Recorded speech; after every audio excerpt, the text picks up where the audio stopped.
I'm going to show you how to draw Lewis diagrams for NCEA Level 3. Before you view this tutorial, I'm going to assume that you're comfortable with all the Level 2 stuff because there's definitely two new things which appear in Level 3. Let's say you had to draw the Lewis diagram for SiF6 with a little minus charge on top. So that's something new, drawing a Lewis diagram for an ion.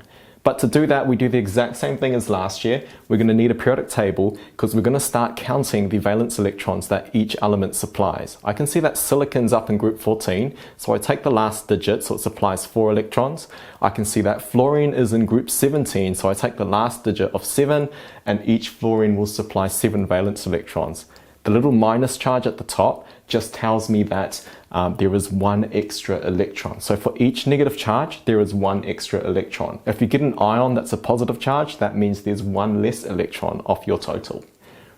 Just like last year though, we're going to go ahead and choose the central atom, and just like last year, it's never hydrogen, and we choose the least electronegative element. So in this case, we're going to put silicon down in the middle, and we're going to put the fluorines around it. And step 3, just like last year, we're going to create single bonds from the central atom to each of the outer atoms. And remember, each single bond is represented by a line, and it uses 2 electrons.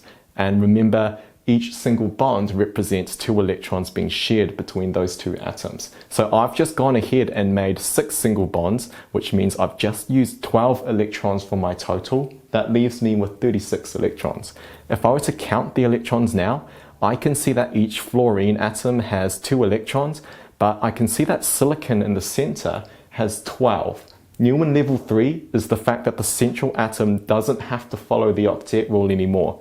The outer atoms generally still do, but the central atom is allowed to have more than 8 electrons. And the next thing I'm going to do is I'm going to start placing electrons on the outer atoms and then the central atom. I can see that fluorine has 2 out of 8, so each fluorine needs 6 more. So we're going to go ahead and pop those in.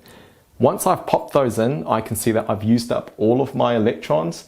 And just because it is an ion, and just because we need to show that this Lewis diagram represents an ion, we put big square brackets around the outside and we show the charge in the top right hand corner.